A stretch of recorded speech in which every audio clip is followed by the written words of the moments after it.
नमस्कार दोस्तों। आज हम चर्चा करेंगे भारतीय सुखाधिकार अधिनियम 1882 के अध्याय 5 के विषय में। अध्याय 5 में सुखाधिकारों के अंत, उनके निलंबन तथा उनके पुनः प्रादुर्भाव के विषय में वर्णन किया गया है। धारा 37 से लेकर धारा 51 तक में इनका वर्णन है। दरअसल दोस्तों, जिस प्रकार हमारे संसार की कोई वस्तु शाश्वत नहीं होती है, उसी तरह यह सुखाधिकार भी शाश्वत नहीं होते हैं। कोई भी चीज़ सदा सर्वदा नहीं रहती और ना ही अमर होती है, बल्कि परिवर्तनशील होती है। ऐसे ही सुखाधिकार भी परिवर्तनशील होते हैं। ये अपनी परिस्थितियों के अनुसार परिवर्तित होते रहते हैं। इसे एक सरल उदाहरण से आप समझिए। जैसे कि मान लीजिए एक वृक्ष है। अब अभी तो वो एक वृक्ष है, लेकिन जैसे ही उसको कोई बढ़ई काट देता है, तब भी क्या वो वृक्ष वृक्ष कहलाएगा? नहीं। अब वो वृक्ष जीवित नहीं रहा, बल्कि मृतप्राय हो गया है। अब तो वो वृक्ष से केवल मात्र एक लकड़ी से ज़्यादा कुछ नहीं है। अब अगर कोई बढ़ई इस लकड़ी का फर्नीचर बना ले, मान लीजिए सोफ़ा सेट बना लिया या डाइनिंग टेबल बना ली, तो अब लकड़ी का रूप परिवर्तन हो गया। अब वह एक सोफे के रूप में परिवर्तित हो गई। दोस्तों, ये उदाहरण सुखाधिकार के संबंध में भले ही बिल्कुल सटीक ना भी बैठे, लेकिन इससे विषय को समझने में सुविधा अवश्य होगी। दोस्तों, कुछ सुखाधिकार तो समाप्त हो जाते हैं और कुछ थोड़े समय के लिए निलंबित यानी कि सस्पेंड हो जाते हैं, और ऐसे ही कुछ को पुनर्जीवित यानी कि रिवाइव किया जा सकता है। अब सर्वप्रथम हम उन परिस्थितियों पर विचार करेंगे जिनमें कि किसी सुखाधिकार का अंत हो जाता है, यानी कि वो नष्ट हो जाता है। Circumstances when right of easement is extinguished.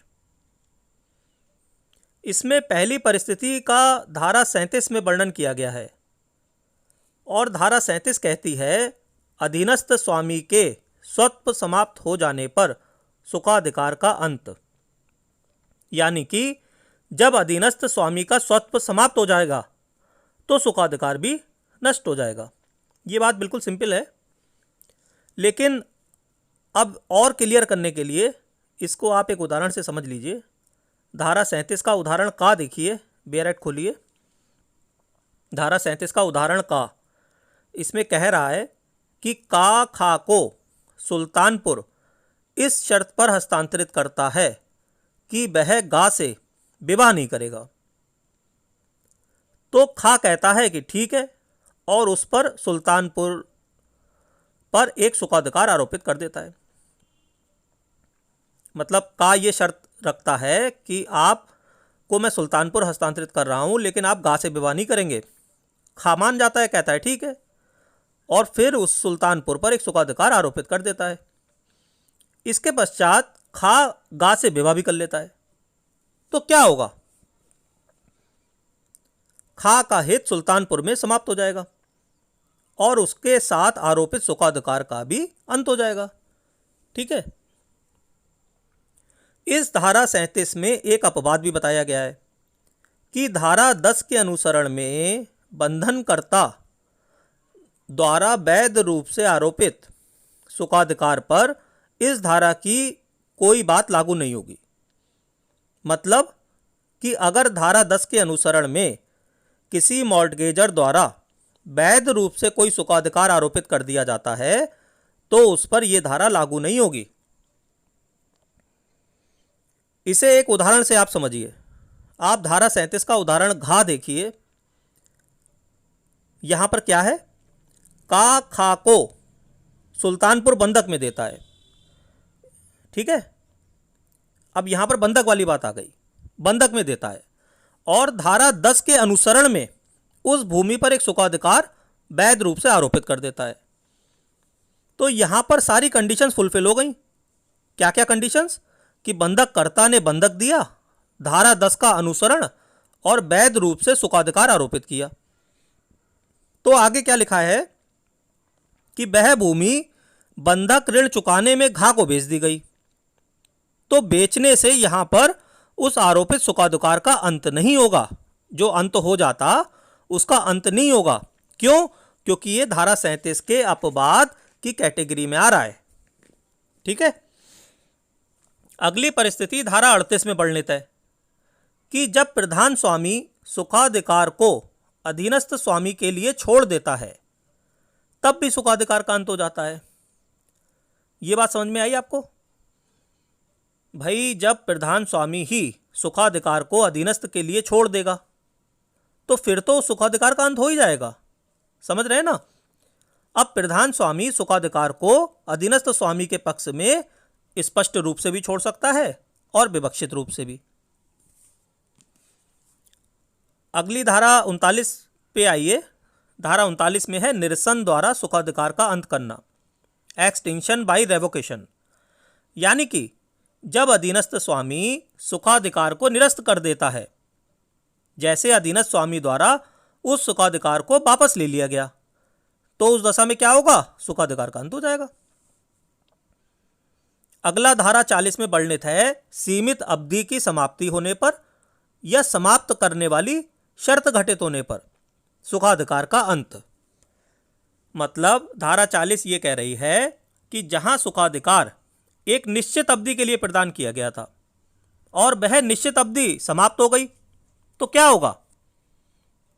भाई एक निश्चित अवधि के लिए प्रदान किया था और वह अवधि समाप्त हो गई तो फिर उस सुखाधिकार का भी अंत हो जाएगा। ऐसे ही अगर सुखाधिकार इस शर्त पर दिया कि किसी कार्य को आप करोगे या नहीं करोगे, जैसी भी स्थिति हो, जो भी शर्त हो, तो सुखाधिकार समाप्त हो जाएगा अगर वो शर्त तोड़ देगा। ठीक है। ऐसे ही धारा 41 कह रही है कि जहां पर सुखाधिकार की आवश्यकता ही समाप्त हो जाती है तो वहां पर सुखाधिकार भी समाप्त हो जाता है। भाई सुखाधिकार की आवश्यकता ही नहीं रह गई अब कोई, तो फिर उसका क्या करेंगे? फिर वो समाप्त हो गया सुखाधिकार। अब धारा 42 पर आइए। धारा 42 कह रही है कि जब कोई सुखाधिकार अनुपयोगी या अहितकार हो जाता है तो वह समाप्त हो जाता है। भाई सुखाधिकार तो हमेशा अपने लाभप्रद उपयोग के लिए उपयोग किया जाता है। सुखाधिकार उपयोग हम क्यों करते हैं? अपने लाभ के लिए। तो जब कोई सुखाधिकार अनुपयोगी हो गया या हमारे लिए अहितकर हो गया तो फिर वो समाप्त हो ही जाएगा। मतलब जब वो सुखाधिकार हमारे लिए यूजलेस हो गया तो फिर क्या होगा? वो समाप्त हो जाएगा। धारा 43 पे आइए। धारा 43 कह रही है कि जहां प्रधान दाय में स्थायी परिवर्तन हो जाता है वहां भी सुखाधिकार समाप्त हो जाता है। सिंपल सी बात है। ऐसे ही धारा 44 में कहा है कि जब महान शक्ति यानी कि किसी सुपीरियर फोर्स द्वारा या प्रकृति द्वारा अधीनस्थ दाय में स्थायी परिवर्तन होता है तो वहां सुखाधिकार का अंत हो जाता है, क्योंकि प्रधान स्वामी उस सुखाधिकार का आगे कोई उपभोग कर ही नहीं पाएगा। ठीक है। अब धारा 45 पर आइए। धारा 45 के अनुसार जहां दोनों में से कोई एक दाय नष्ट हो जाती है या उसका अंत हो जाता है तो किसी एक दाय के अंत होने पर सुखाधिकार का भी अंत हो जाएगा। धारा 46 पे आइए। धारा 46 कहती है कि जहां स्वामित्व की एकता हो जाती है वहां सुखाधिकार का अंत हो जाता है। स्वामित्व की एकता का क्या मतलब है? स्वामित्व की एकता का मतलब जहां दोनों दायों का आपस में विलयन हो जाता है, दोनों दाएं आपस में मिल गई। भाई अब दो दाएं थी, दोनों मिलके एक हो गई, तो एक ही व्यक्ति के पास प्रधान तथा अधीनस्थ दायों का संपूर्ण स्वामित्व आ गया। तो जब एक ही व्यक्ति के पास आ गया तो फिर सुखाधिकार का तो अंत हो ही जाएगा ना। आप हर चीज को कॉन्सेप्ट से समझिए, आप याद मत कीजिए, आप लॉ को रटिए मत, लॉ का कॉन्सेप्ट समझिए आप।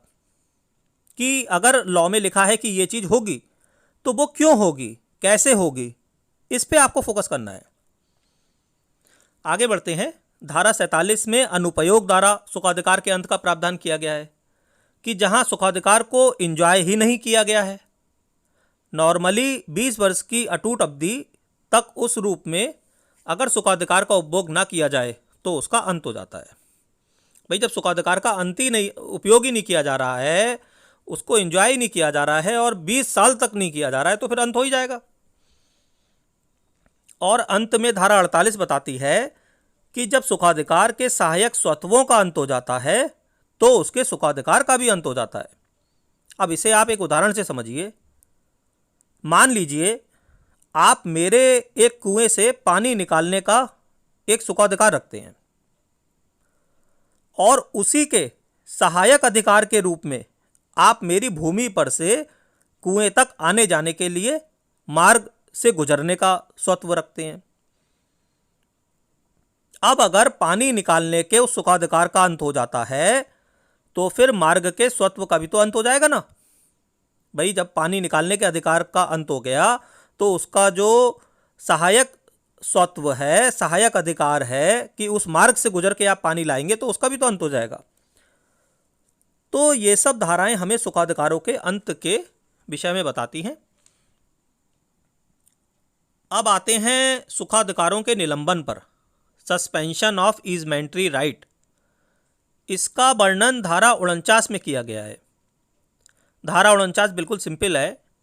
वो ये कहती है कि सुखाधिकार उस समय निलंबित हो जाता है जब प्रधान स्वामी अधीनस्थ दाय पर उसमें किसी सीमित हित के लिए कब्जे का अधिकारी हो जाए, किसी सीमित हित के लिए कब्जे का अधिकारी हो जाए, या फिर जब अधीनस्थ स्वामी प्रधान दाय पर उसमें किसी सीमित हित के लिए कब्जे का अधिकारी हो जाए, तो सुखाधिकार क्या होगा, निलंबित हो जाएगा। और अब आइए आप धारा 51 पर। धारा 51 उन परिस्थितियों का वर्णन करती है जिनमें सुखाधिकार पुनर्जीवित हो जाता है। इसमें धारा 45, 46, 47 के अंतर्गत 3 परिस्थितियां बताई गई हैं जो कि अत्यधिक सरल हैं। आप बेयर एक्ट में धारा 51 देखिए प्लीज। देखिए पहली कंडीशन में क्या कह रहा है। पहली कंडीशन में कह रहा है कि अगर धारा 45 के अधीन सुखाधिकार का अंत हुआ था तो धारा 45 में क्या कहा गया है। धारा 45 याद आ रही है आपको। धारा 45 में कहा था कि अगर दोनों में से कोई एक दाय नष्ट हो जाएगी तो उसके सुखाधिकार भी नष्ट हो जाएंगे। ठीक, अब यहां पर इस धारा 45 में उस अंत हुए सुखाधिकार का रिवाइवल करा रहे हैं कि दोनों में से एक दाय नष्ट हो गई तो उसके सुखाधिकार का भी अंत हो गया था। अब उस अंत हुए सुखाधिकार का पुनर्जीवन कैसे हो रहा है, तो इसमें कह रहे हैं कि अगर नष्ट हुआ दाय 20 साल पूरा होने से पहले ही, 20 साल ध्यान रखिएगा, 20 साल पूरा होने से पहले ही नदी की मिट्टी एकत्रित होने से फिर से पहले जैसा हो गया। यहां पर यह बात ध्यान रखने वाली है कि 20 साल पूरे नहीं हुए हैं और नदी की मिट्टी इकट्ठी होने से फिर से वो पहले जैसा हो गया। तो भाई जब फिर से पहले जैसा हो गया है तो फिर सुखाधिकार भी पुनर्जीवित हो जाएगा। मतलब जो दाय नष्ट हुई थी वह फिर से पहले जैसी हो गई, तो फिर उससे संबंधित जो सुखाधिकार था वह भी तो वापस लौट के आ जाएगा। समझे ना। अब सेकंड पॉइंट आप देखिए कि जब नष्ट हुआ दाय एक प्रधान मकान हो और 20 वर्ष पूरे होने से पहले ही उस नष्ट मकान को फिर से बनवा दिया तो सुखाधिकार का पुनर्प्रादुर्भाव हो जाएगा। भाई बहुत सिंपल है कि मकान था और 20 साल पूरे होने से पहले उस नष्ट मकान को दोबारा बनवा दिया तो सुखाधिकार का पुनः प्रादुर्भाव हो गया। तीसरी कंडीशन क्या है। अगला कह रहा है कि जब नष्ट हुआ दाय एक प्रधान मकान हो, मतलब एक मकान था और वह नष्ट हो गया, तो 20 वर्ष के पूरे होने से पहले ही वह मकान उसी स्थान पर फिर से बनवा दिया गया हो कि अधीनस्थ दाय पर पहले से अधिक भार आरोपित ना करे। वही सेम थिंग कह रहा है। आगे कह रहा है कि धारा 46 के अधीन अंत हुए सुखाधिकार, तो अब धारा 46 में क्या था, कुछ ध्यान आया आपको। कि कैसे उस धारा में सुखाधिकार के अंत का प्रावधान था, बताइए। धारा 46 में था दोनों स्वामित्वों का आपस में विलयन हो जाने पर सुखाधिकारों के अंत का प्रावधान, कि जब दोनों स्वामित्व एक ही व्यक्ति के पास आ गए तो फिर संबंधित सुखाधिकारों का अंत हो ही जाएगा। तो अब यहां धारा 51 में ये क्या कह रहे हैं कि जब प्रदान या कोई वसीयत जिससे उन दोनों स्वामित्वों में एकता आ गई थी, कि या तो प्रदान कर दिया गया या कोई वसीयत की गई जिससे वो दोनों स्वामित्व एक हो गए आपस में, वो किसी सक्षम न्यायालय की डिक्री द्वारा निरस्त कर दिया जाए। किसी सक्षम न्यायालय द्वारा क्या किया गया, वो निरस्त कर दिया गया, तो क्या होगा आप बताइए। तब ये होगा कि फिर से दोनों स्वामित्व अलग अलग हो जाएंगे और उनसे संबंधित सुखाधिकारों का प्रादुर्भाव हो जाएगा।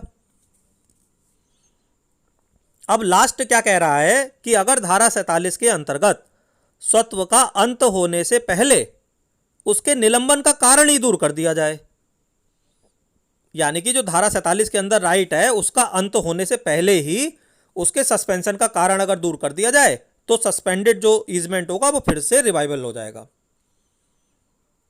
तो धारा 51 ठीक से समझने के लिए पहले आपको धारा 45, 46, 47 समझनी पड़ेगी, तभी धारा 51 आपको समझ में आएगी। अब बस आप इतना याद रखिए कि धारा 45, 46, 47 ये एक कीवर्ड मैं आपको दे रहा हूं।